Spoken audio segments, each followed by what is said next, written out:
مولانا اس وقت رمضان کا مہینہ چل رہا ہے ماشاءاللہ، اور نوجوانوں میں اور تمام مسلمانوں میں اس وقت ایک اچھا ماحول رہتا ہے، دینی ماحول، دینی ذہن رہتا ہے سب کا۔ تو اس موقع پر ایک سوال بہت ٹرینڈنگ میں ہے نوجوانوں کے، خاص طور سے نوجوانوں کے ذہن میں، کہ نماز تراویح جو ہے وہ جماعت سے نہیں پڑھنی چاہیے، اور اس پر وہ مطلب بہت زیادہ فوکس کیے ہوئے ہیں، اور یہ سوشل میڈیا پر، اور آج تو ایک مسئلہ آپ بھی موجود تھے، پریکٹیکلی ایک مسئلہ سامنے آیا، تو اس کے تعلق سے آپ نوجوانوں کو، اور خاص طور سے جو اس بات سے متاثر ہیں یا کہیں سے انہوں نے اس بات کو لیا ہے، تو اس کا صحیح موقف آپ بیان کریں۔ یہ بہت اچھا سوال آپ نے کیا قاری صاحب۔ اصل میں معاملہ یہ ہے، اگر ہم ایک حدیث کو سمجھ لیں تو سارا مسئلہ حل ہو جائے۔ دیکھیے حدیث کیا ہے، میں اس کا ایک ٹکڑا آپ کے سامنے پڑھتا ہوں۔ حدیث میں حضور نے فرمایا، یہ ابن ماجہ کی حدیث ہے، کہ ان قریب تم میرے بعد بڑا اختلاف دیکھو گے۔ جی۔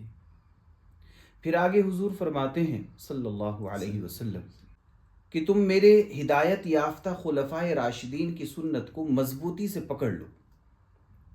دیکھیے خود حضور فرماتے ہیں، خود حضور فرما رہے ہیں۔ اب یہ بتائیے، حضرت عمر رضی اللہ تعالیٰ عنہ وہ خلفائے راشدین میں سے ہیں یا نہیں؟ بالکل بالکل ہے۔ اب لوگ یوں کہہ کہ ہماری عوام کو بہکاتے ہیں کہ میاں یہ تو ایک بدعت ہے،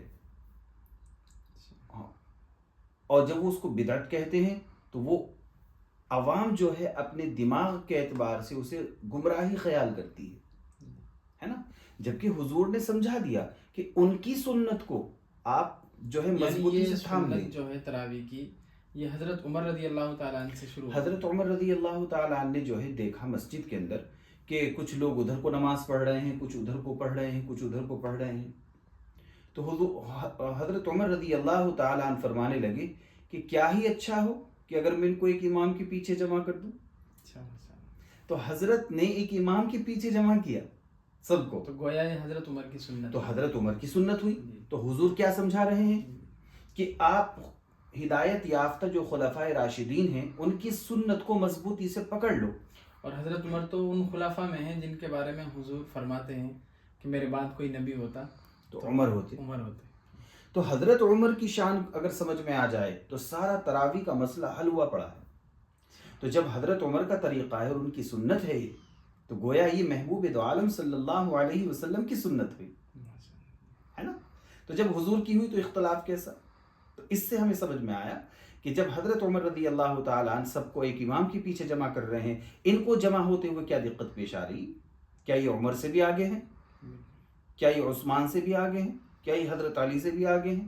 ارے اعتراض کرتے تو وہ لوگ کرتے، لیکن صحابہ کی کسی جماعت میں سے یا کسی بھی صحابی نے کوئی اعتراض نہیں کیا، بلکہ اس کو عمل میں لائے اور مضبوطی سے اسے دانتوں کے ساتھ پکڑا۔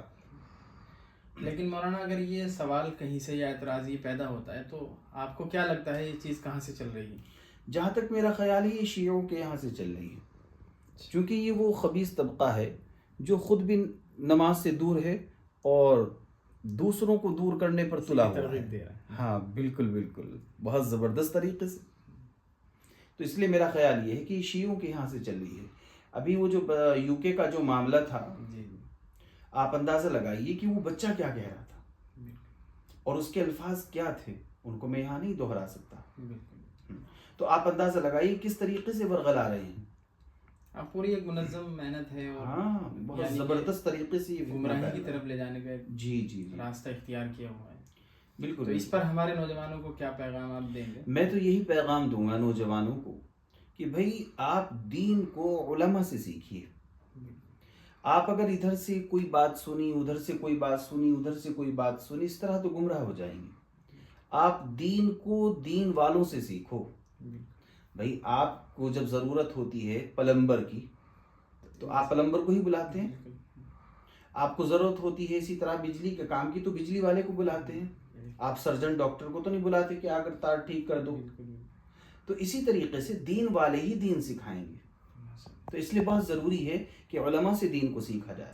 بہت شکریہ حضرت. امید ہے انشاءاللہ نوجوان اس پر عمل کریں گے. ہاں بالکل. اور نوجوانوں کا خاص طور سے وہ طبقہ جو عصری تعلیم کی طرف جا رہا ہے وہ ان مسائل سے زیادہ الجھتا ہے بالکل. اور اس کو بہت سیریس لے کے. حضرت میں آپ کو ایک بات بتلاؤں. ایک جوان نے ایک مجلس میں مجھ سے پوچھا تھا کہ کس طریقے سے ہم چھٹکارا پائیں. یہ جو جگہ جگہ نئے نئے فرقے وجود میں آتے ہیں یہ ہماری عقلوں کو حیران کر دیتے ہیں. تو میں نے اس کا جواب یہ دیا تھا کہ بھائی آپ دین سیکھو انشاءاللہ پھر آپ کبھی گمراہ نہیں ہوں گے. بالکل. اس لیے کہ جو آدمی راستہ جانتا ہے وہ کسی سے راستہ نہیں پوچھتا, اور جو نہیں جانتا وہ تو کسی نہ کسی سے پوچھے گا. بتانے والا اس کو کہاں کی راہ دکھا دے وہ اس کے اوپر ڈیپینڈ کرتا ہے. یہ بہت بڑی کمی ہے ہماری قوم کے اندر, سیکھتے نہیں کہ وہ چیزیں تو سیکھنے میں بڑی مہارت بھی رکھتے ہیں کہ جن چیزوں سے کوئی حصول نہیں ہونے والا, اور اس اہم چیز کو جو دین ہے اور ہماری مطلب ایمان کی بنیاد ہیں, بنیادی چیزیں ہیں, ان کو سیکھنے سے بڑا بچتے ہیں اور آلکس کرتے ہیں. امید ہے انشاءاللہ اس بات کو نوجوان عمل میں لائیں گے اور اللہ تعالیٰ ہم سب کو عمل کرنے کی توفیق عطا فرمائے.